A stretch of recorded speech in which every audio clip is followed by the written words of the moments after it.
Assalamualaikum warahmatullahi wabarakatuh. Saya Wina Nurmala SPDSI MPD dari Unit Kerja SMK Negeri Pencatengah, Kabupaten Tasikmalaya, KCD 12. Pada kesempatan ini saya akan memaparkan video pengimbasan BIMTEK pelatihan guru belajar dan berbagi seri pendidikan inklusif.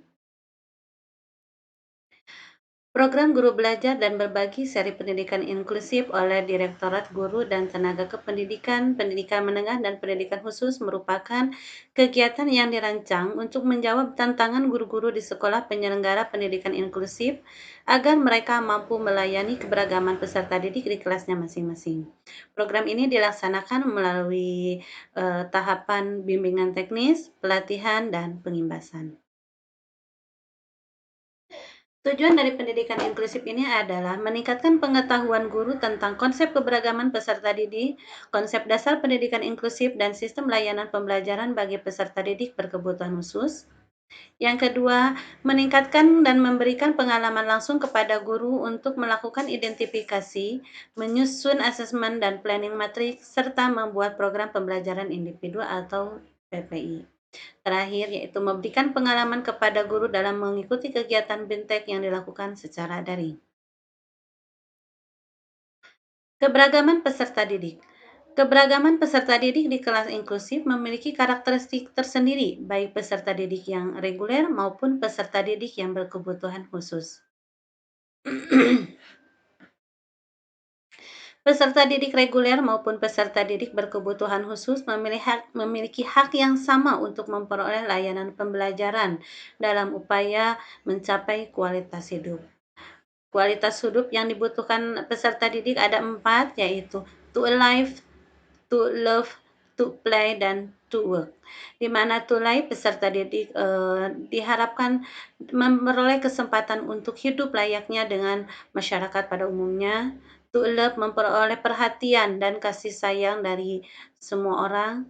To play mendapat kesempatan untuk belajar dan bermain layaknya peserta didik yang lainnya. To work yaitu memperoleh kesempatan untuk mengembangkan potensinya di dunia kerja.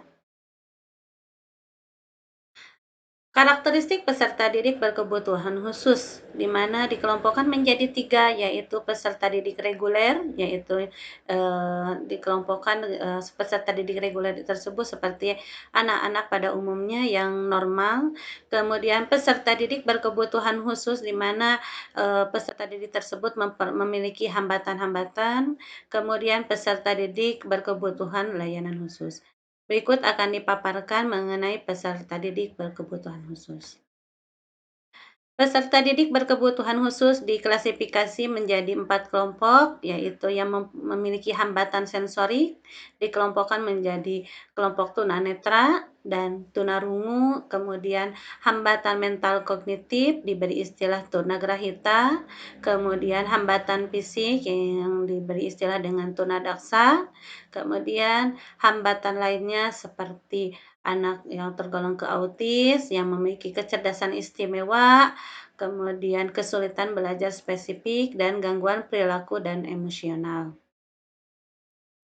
Adapun peserta didik berkebutuhan layanan khusus seperti mereka-mereka yang korban dari bencana alam, korban kekerasan, korban pergaulan bebas seperti korban narkoba, korban seks.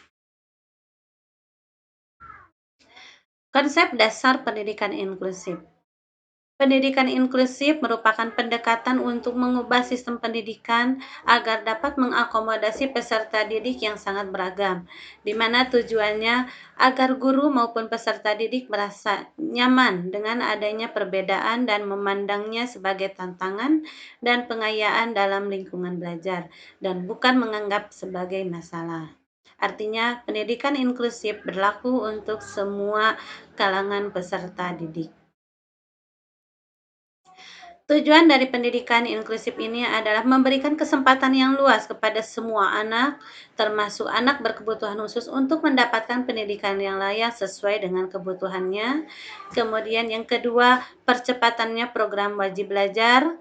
Ketiga, meningkatkan mutu pendidikan dasar dan menengah dengan menekan angka putus sekolah atau tinggal kelas. Kemudian menciptakan pendidikan yang menghargai keberagaman dan tidak diskriminatif. Yang terakhir adalah memenuhi amanat Undang-Undang Dasar dan Undang-Undang SPN. Adapun yang menjadi sasaran pendidikan inklusif adalah anak-anak yang berkebutuhan khusus, baik itu berkebutuhan khusus permanen maupun temporer. Manfaat dari pendidikan inklusif ini diharapkan dapat memberikan rasa persahabatan, persaudaraan, sikap toleransi, citra positif, dan lain sebagainya. Tentunya pendidikan inklusif harus menciptakan sekolah yang ramah anak, di mana sekolah ramah anak ini dicirikan oleh sekolah yang aman, bersih, sehat, peduli, dan berbudaya lingkungan hidup, serta mampu menjamin, memenuhi, menghargai hak-hak dan perlindungan anak dari kekerasan, diskriminasi, dan perlakuan salah lainnya.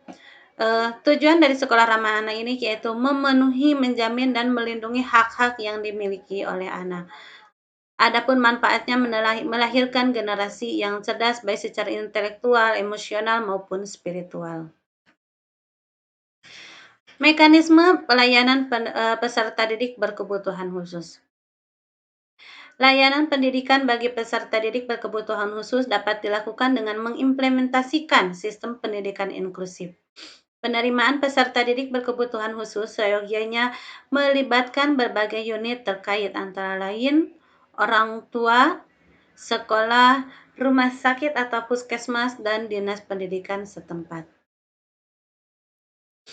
Adapun tahapan dalam pelaksanaan pelayanan peserta didik berkebutuhan khusus yaitu identifikasi, kemudian asesmen, layanan intervensi, dan penempatan tindakan lanjut. Dalam pelayanan pembelajaran, guru dituntut untuk memberikan pelayanan terhadap peserta didik tanpa mendiskriminasikan. Dalam pendidikan khusus, identifikasi merupakan langkah awal yang sangat penting untuk menandai anak-anak yang mengalami kebutuhan khusus. Setelahnya melakukan identifikasi, sudah seyogyanya guru melakukan asesmen dan planning matrik terhadap siswa-siswa yang teridentifikasi. Data hasil asesmen yang dipetakan dalam planning matrik dapat dimanfaatkan untuk menyiapkan kegiatan belajar mengajar melalui perencanaan pelaksanaan pembelajaran bagi kelas yang melakukan analisis kurikulum 2013, atau yang diberlakukan terhadap selanjutnya adalah bagaimana mengakomodir atau akomodasi kurikulum bagi peserta didik berkebutuhan khusus. Berikut contoh dari format identifikasi dapat dilihat. Kemudian format dari kisi-kisi pelaksanaan asesmen. Selanjutnya instrumen dari asesmen tersendiri. Format laporan hasil pelaksanaan asesmen. Format planning matrix. Nah, demikian yang dapat saya paparkan mengenai pendidikan inklusif. Semoga apa yang dapat saya sampaikan dapat memberikan manfaat khususnya bagi saya, umumnya bagi halayak pendengar dan pembaca. Terima kasih atas perhatiannya. Airul Kalam. Assalamualaikum warahmatullahi wabarakatuh.